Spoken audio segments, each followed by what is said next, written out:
Welcome, my friends, to another episode of Shoot First, Ask Questions Later. Today, we come back from our Bein Hazmanim, and with a vengeance. We are going to hit it off right now with Rabbi Yosef Weisenfeld, and we are going to be exploring a very interesting tshuva of the Matai Moshe about questions about what way to face toward Yerushalayim. Now, why are we looking at such a very specific question?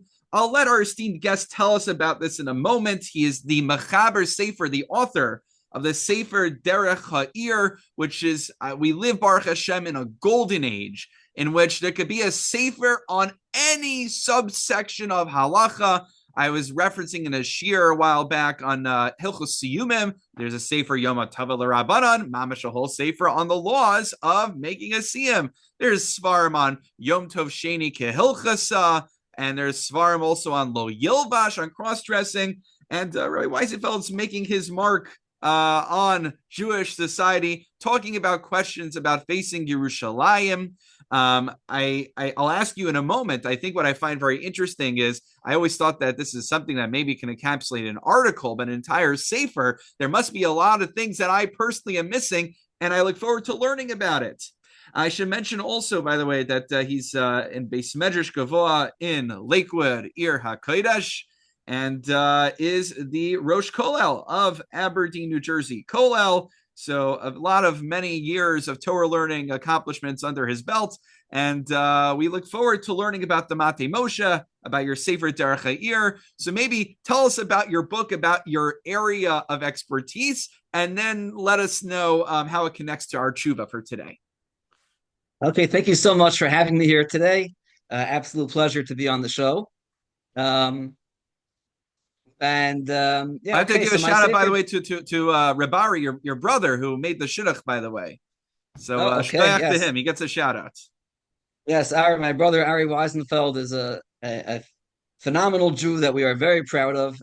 One of the big people in Agudas Yisrael, doing excellent work for Klal Yisrael, or as they say in Agudah, Klal Yisrael and Reb Yisrael. Ah, Um, but so the Sefer Derech Ha'Ir is focused on there's on two aspects. The second half of the Sefer, which is this part which has gotten more attention, including a letter hung up against me on every bulletin board in BMG, um, has focuses on which way is Yerushalayim. Now that sounds like a very simple question. Pull out a map, and you'll see that Yerushalayim is to your east, maybe a drop south, and that should pretty much, that should be the end all. If Yerushalayim is to your east and a little to the south, then let's set up our shuls we to can the end the east and a podcast little right bit to here. the south. That's right. So it doesn't turn out to be as simple as people would expect. Already 50 years ago, Rabbi Chiel Zilber in his Sefer Birur Halacha, pointed out and began sounding the alarm that communities in the United States were making a mistake, and that we should not be facing Mizrach or East, as was and is the common practice. So just to give a full explanation is not going to fit into our podcast, but I'll throw quickly two questions for the listeners to think about, which can open up the topic. The first question would be, why do airplanes fly northeast when they head to Eretz Yisrael? We know that a flight from JFK to Yerushalayim is going over the eastern coast of Canada. Why does that happen? And, I've heard theories, most of them incorrect, as to, it's because they want to stay near the coastline in case of an emergency. There's a variety of theories like that, which are all incorrect. That's what I always thought as a kid. The actual facts are that the airplanes go straight. The airplanes don't turn right or left along the journey unless they need to avoid an unfriendly country or something. And the straight line from us to Yerushalayim, despite Yerushalayim being to our south, actually begins to the north. Now that obviously is very counterintuitive, and we'll have to try to give a little further clarification to that. But first, I'll throw the second question at the listener, which is, we know that sunrise is to the east, sunset is to the west. Right. So in the morning, the sun's to the east, and the evening is to the west. Now, we also know the sun is located over the equator, a little north of that in the summer, a little south of that in the winter, but approximately the sun's location is above the equator. And we know the equator is to our south. So we understand well why most of the day the sun is to our south. But how is it that in the morning we look east and see the sun, which is located to our south? Huh. As well, in the summertime, sunrise is northeast and sunset is northwest, even though the sun is still to our south. Even in the summer, the sun is always south of the entire United States. So we are literally, by sunrise, looking northeast and seeing the sun, which is located to our southeast. How can that work? Wow, my head is spinning, and maybe the answer Yeah, is the world is spinning. I don't know. that's right. So these two questions can open up people's minds to realize, hey, there's more going on here than I initially expected. And we're going to have to take a little bit of a closer look at at how direction actually works and which way actually is facing Yerushalayim. So The does this first have half of my to? sefer, I know when you yeah, in the Zmanim sugya, which I have to imagine the laws of Zmanim are related strongly to this oh yes, discussion.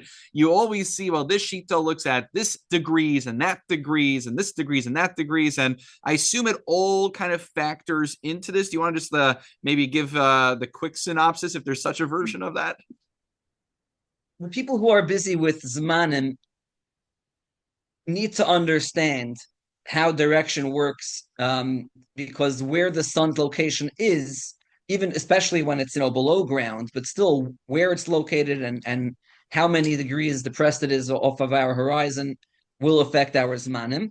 But ideally, people involved in zmanim would already have a clarity in this topic and have moved past it. But Well, I'm not it is involved in a Zmanim so groundwork. much, and maybe perhaps Yeah, some of our listeners aren't. So anything you can give us is already helpful. yeah. Yeah, and the first half of the Sefer discusses more generic halacha, many fascinating questions. If you're at the kosel, do you turn to your left because the Kodesh Kedoshim is presumed to be under the Dome of the Rock, which is to the left of someone standing at the kosel? What would you do in a shul where the Aron Kodesh is not facing the correct wall? What would you do in a place where everyone else in the minyan is not facing the correct direction? What would Mm. you do in the middle of Shemona Esrei if you suddenly realize you're not facing the right direction? As well as questions of like karotza lahachkim yadrim, how does that work? We're told to face south. We're told to face Eretz Yisrael. That's great if you're in Sfas, but if you're not in Sfas, you need to face Eretz Yisrael. How do you also face south? All those more generic halachic questions Well, actually, are in I the know we're going to do first half. something more exotic, but I am curious. I Mhm. mean, we officially don't give halacha lemais on the podcast, but so theoretically, if someone were to ask you that question about, you see a lot of shuls where the aron is not at Mizrach, and based on what we're discussing, maybe Mizrach is not even what we're really supposed to be aiming for in the first Mhm. place. So what's your take on that? So there is the Achronim pretty much agree that the tzibur should face Eretz Yisrael, and not the Aron Kodesh. But that's Ooh. not common practice. And what's relevant, for someone who's running a shul, we can have a more in-depth conversation. But for someone that's a congregant, someone who's showing up to the shul, he's going to fall into the question of, well, the congregation is not Hmm. facing Yerushalayim. So what am I supposed to do?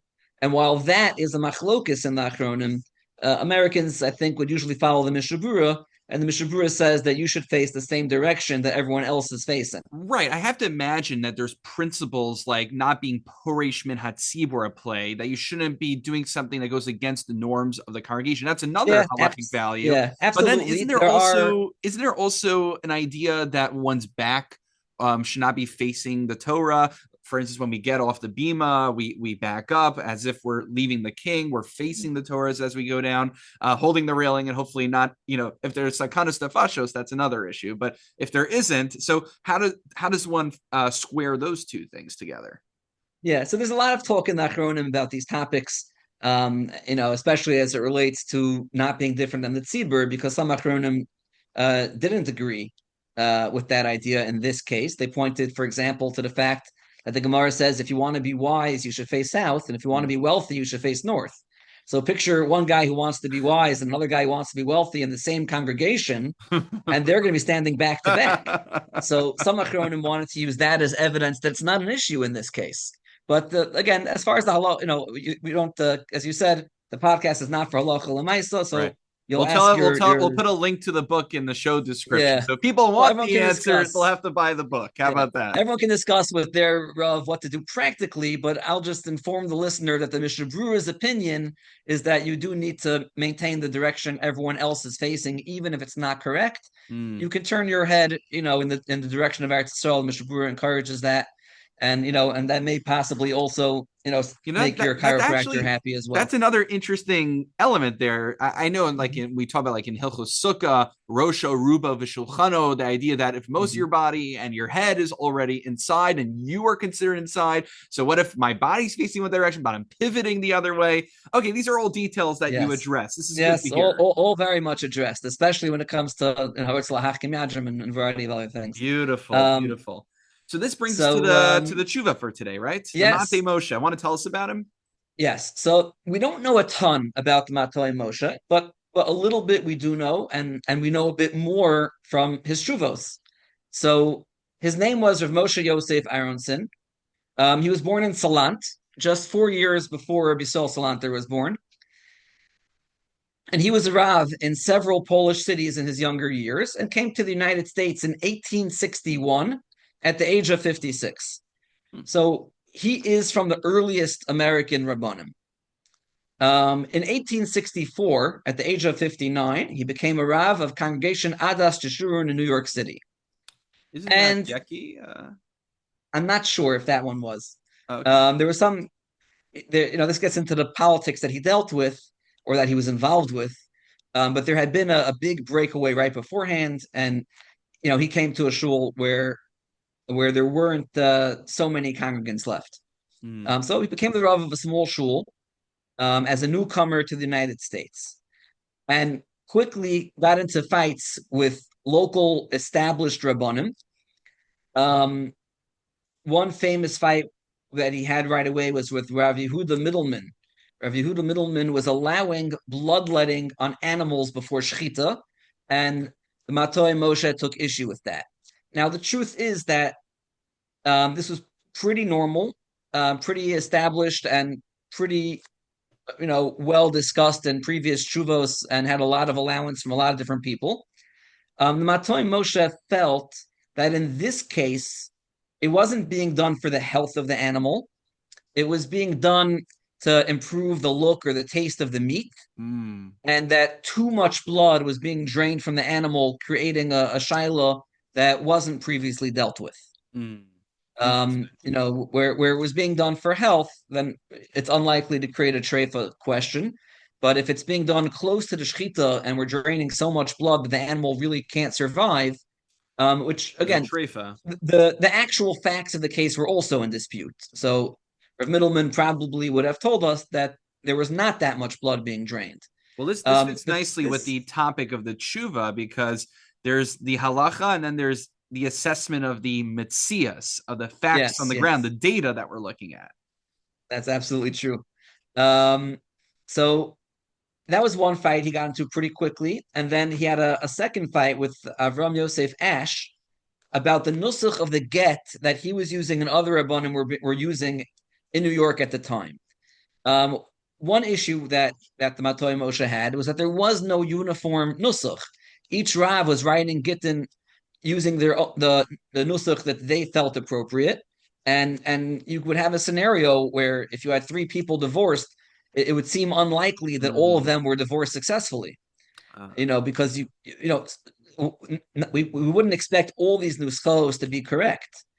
But as well, there was a specific nusach that Matai Moshe objected to, and he focused on Rav Avram Yosef Ash, who was the Rav of the congregation that had broken away from the shul he took over. Yeah. And Rav Ash was writing that New York is Al Kaif Yama va'al Nahar Hudson. Uh-huh.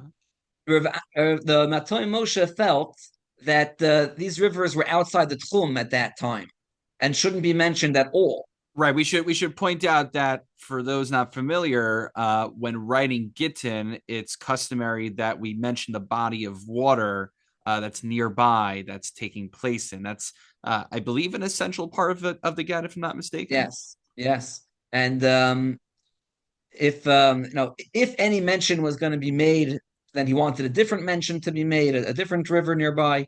Um, but um, but he felt that really no mention should be made of the rivers because they were too far from what he considered New York City at Right. that time. Just one other in Um, terms of just like nusach in general. I mean, did they have access to the Nachla Shiva? I mean, that's generally in recent centuries has been kind of the definitive place that people go to get their nusach for different shtaros, different halachic right. documents. Well, the issue is, I think, when it comes to local cities, whenever Kleisel goes somewhere new, they do have to figure out how to document the geography halachically of that new Mm. place. Yes, I'm And in it, a yeah, WhatsApp group with which is like for based in matters, and 99.9% of the questions are how do you spell this place? How do you spell that place?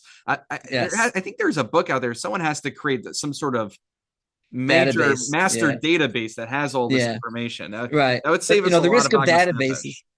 Yeah, the risk of databases, number one, is that when people's pronunciation change, Mm, then the spelling and can change as well in the transliteration. true. New York won't be the same as New York. Mm, And you'll see that that the people immigrating from Russia will spell New York differently than people immigrating elsewhere. right. But moving on a bit, um, so that lasted some 9 years or so. He was supported. The Matai Moshe was supported by Rav Shamshon Raphael Hirsch as well as many Rabbanim in Europe and Oh, Yerushalayim at the time. Um, but again, he was the newcomer up against the local establishment. Um, and and he wasn't. It doesn't seem like that his fights were taken well by the local population. Um, in 1873, he was 68. He had been a Rav for about 9 years, I think. He was again involved in a fight with Rav Ash, this time over the kashrus of the wine that Rav Ash was importing from California for profit. mm. Essentially, he was threatening Rav Ash's standing both as a Torah observant Rav as well as his parnasa at the same time. Ooh, yikes. This time, he was put in chayrim by the other Rabbanim, and that was the end of his career in New York. Wow, they He really left saw him New. as like this like troublemaker, basically. That's what they saw. That's certainly the narrative that the people he was fighting with wanted to present. Yeah. And you see that in some of the chuvos back and forth on the topics that some of the chuvos will mention him in the context of being some type of troublemaker. Um, the but I think we'll wrap up the his life, and then we'll maybe make an observation that puts him, I think, in the proper context. After he was put in a chayrim, he left New York. He settled for about 2 years in Indianapolis. In 1875, he left Indianapolis to move to Eretz Yisrael, but he stopped for a visit in Chicago on the way and passed away during that visit. He wrote Pardes HaChacham and Pardes Sabino while he was still back in Europe. Matai Moshe was printed posthumously containing the chuvas he wrote in America. So And this this is actually made was posthumously. Who was responsible for publishing it? Did his he have children, okay his his children? almana and his children. Um, so as a side point, this was the first time that a sefer written in America was printed in Eretz Yisrael. Huh. So just a little bit of the context of his life, I think, puts his fights in the right perspective. You see in the tshuva that we're going to discuss, we see, and we see elsewhere, he was very suspicious of the people in his time of not being Torah authentic Jews. There was the wave of change. The Jewry in America did not look the way it looked in Europe, and in fact, most of their children did not remain Torah observant. There was a big wave of let's change this, let's change that, and he was very suspicious of all of that. And that's perhaps why he came down so hard on even Rabbanim that he saw as doing something not in what he considered the authentic Masorah. Um, and that brings us to our tshuva. In the tshuva Zion, he received the question of in a shas al when a shul is not they'll lose seats, or there's other difficulties in establishing the shul correctly. Can we set up a shul to face north? I'm sorry, to face southwest. That was the shayla presented to him, and it wasn't just a letter sent to him. Someone came to him together with an expert with globes and maps and tried to convince him that someone facing southwest is actually facing Eretz Yisrael. Right, and I love how in the introduction he writes, "Lefi sheineni yachal listar b'chachma zo." Like who am I? I'm getting involved in like this new chachma of the map making. Chafatzi limnoa mizah. I wanted to kind of withhold myself and recuse myself from this, dealing with this das v'chachmas acherim. He's regarding it as the professions of other people. Svaros bedeos mizuyafos asher lo shir mavasenu. He even goes ahead to say not just simply that it's not a Torah area of expertise, but he almost makes it sound like there's something malicious about it, something that our forefathers would never involve themselves in. Which I would think like we're not talking about learning Greek literature over here. This is just map making. I would think that's rather innocuous. Right. Yeah, he certainly, if you read the tshuva, he keeps going back and forth saying that that this person is, has a chazaka, that he's a kosher Jew, and he's asking l'shem shemayim.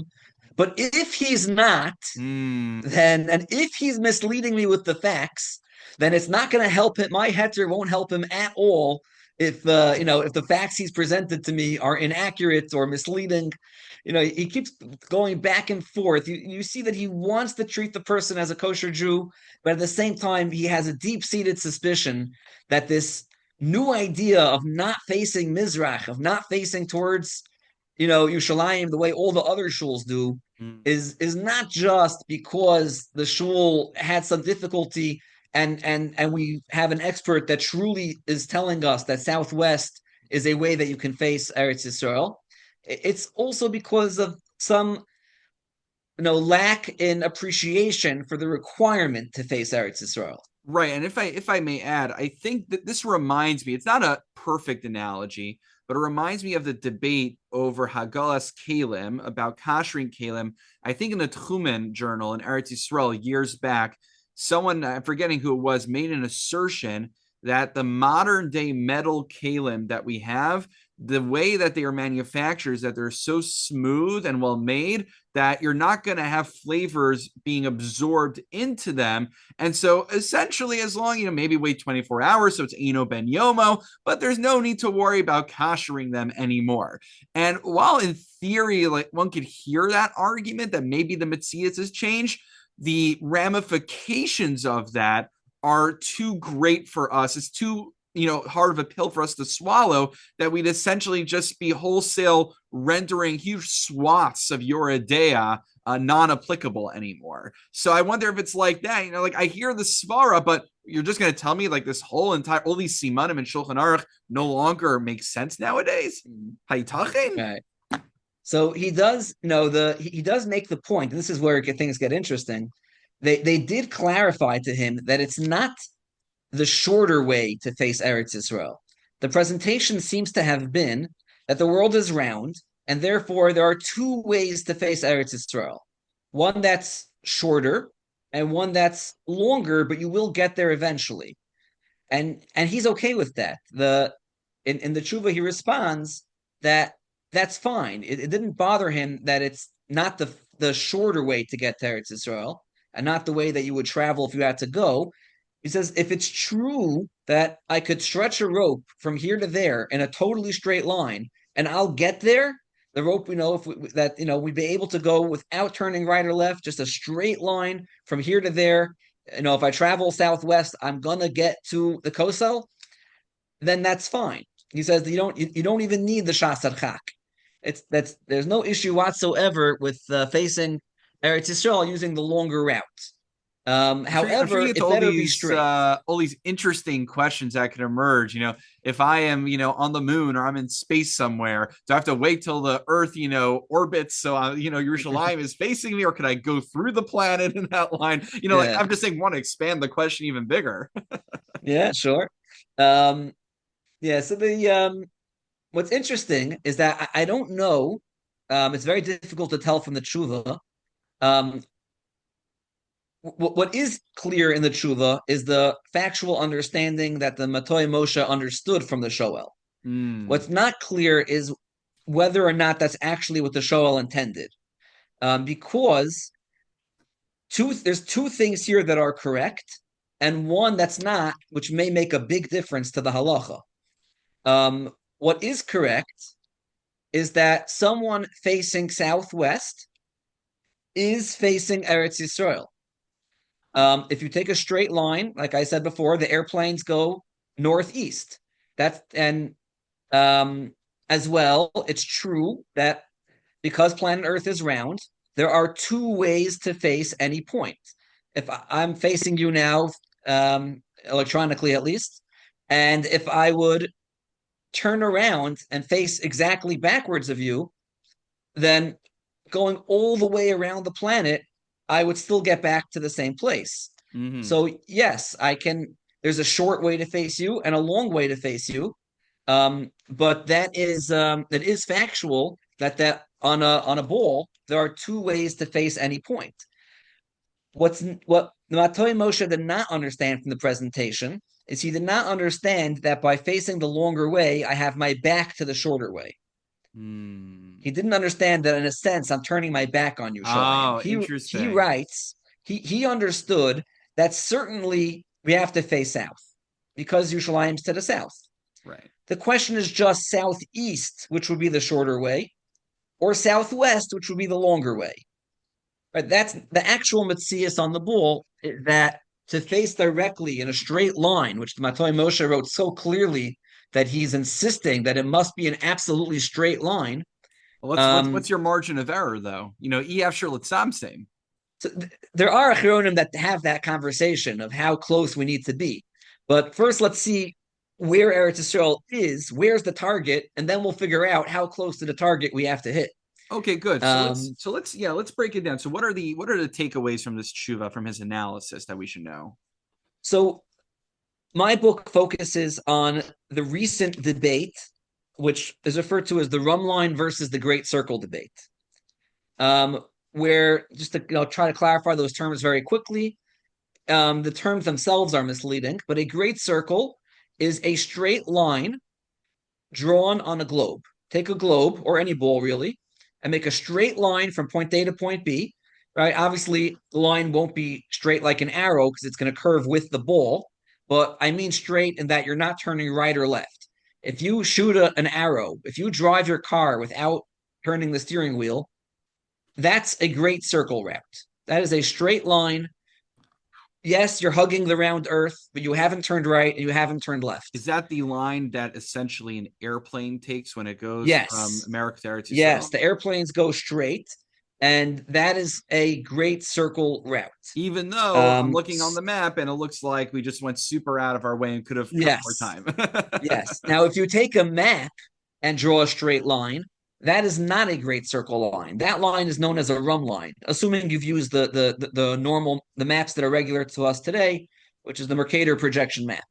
Um, the rum line will maintain one direction through the trip. So let's say if I wanted to go to Eretz Yisrael following a rum line, I would angle my car east and then a drop south, and then use my compass to keep driving east but a drop south throughout the trip until I get to Eretz Yisrael. In order to do this, I'm going to have to turn my steering wheel to the left.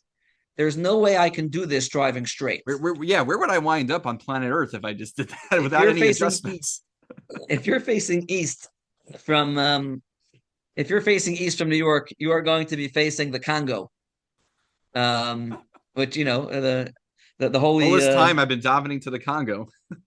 yeah. Well, listen, for those who for those who are familiar with the kids tapes, the Congo is the home to the Wookie Juki plant, and that's Is that an obviously Uncle Maishi something or what very is that? important. It's from it's called the Marvelous Midos machine. Oh, okay, that was my next Um, guess, or Country Yossi, or yeah, Kitty and Tuki, or something like that. yeah. But a great circle route is a route where the steering wheel doesn't turn. If I aim my car northeast and then drive it over the land, ocean, and keep going straight without turning the steering wheel, I'm going to get to Yerushalayim with in a totally straight line. But my compass will change throughout. First, it'll be showing that I'm going northeast, then east, and then southeast. Mm. So we basically have two routes here. We have a route that where the compass stays the same, but the steering wheel turns, and we have a route where the steering wheel doesn't turn, but the compass changes. On planet Earth, you can't have both, and therefore the question la halacha is which is the correct route to use to face Eretz Yisrael.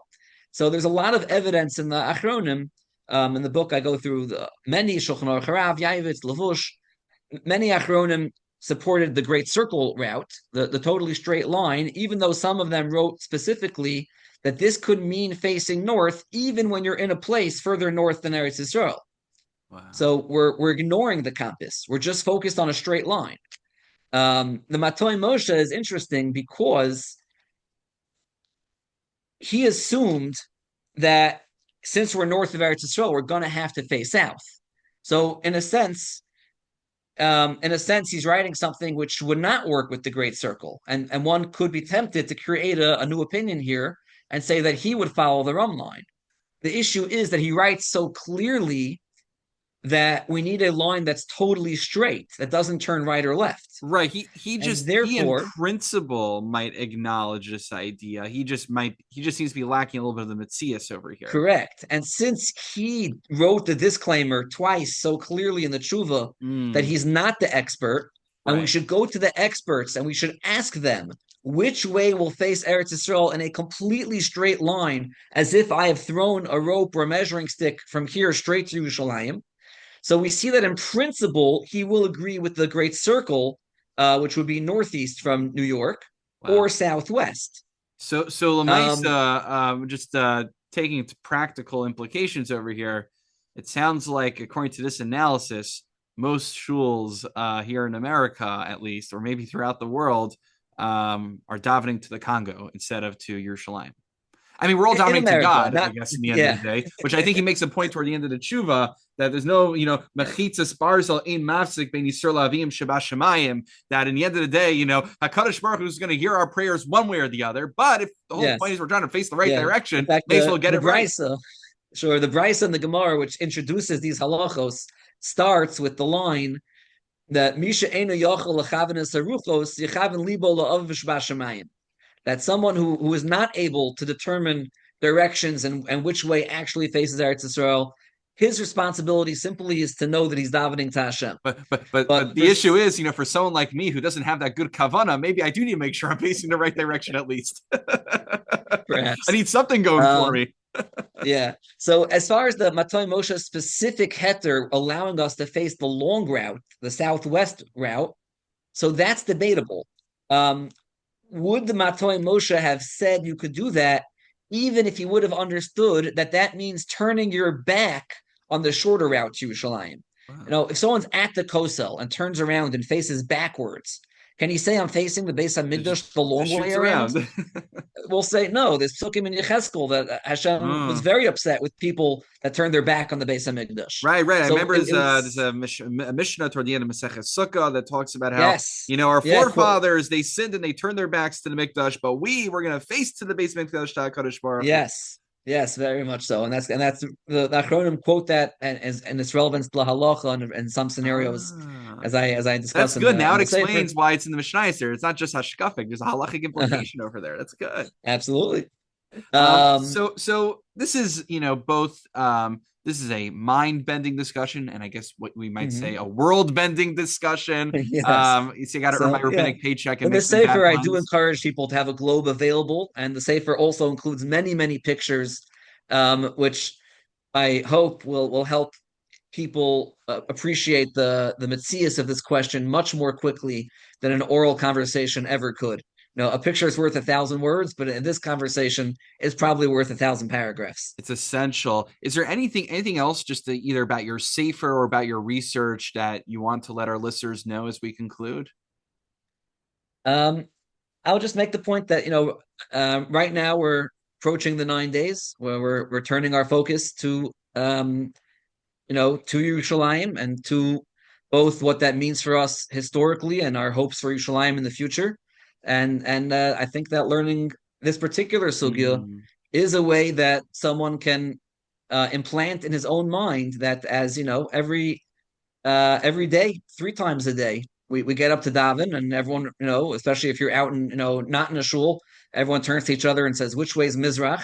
But the question is not just which way is Mizrach. The question is which way is Yerushalayim. Right. We don't And daven to Mizrach. I right, mean, technically we don't daven to. We daven to HaKadosh Baruch Hu. yes, And we hope to have kavana by facing yeah. Yerushalayim to direct our So yeah, davening to HaKadosh Baruch Hu. yeah. So I do hope that this is a sugya that will help people appreciate that and implant it into their davening and on a daily basis remember Yerushalayim. And it's not just a theoretical concept, but something that is halacha l'maisa for us 3 times every single day, even for those of us that are not yet zoche to be nearby. And we should all be zeicha that we should be able to rebuild the Beis Hamikdash from here via Menu, and then we won't have these challenges or at least the challenges will be a little bit simpler because we'll be somewhere closer to the Makom Hamikdash. Okay, shkoyach for this enlightening discussion, and HaKadosh Baruch Hu Thank you so much. Getina Hatzlacha and your koilel and all of your limudim. Amen. Thank you so much. Haslacha to you. Okay.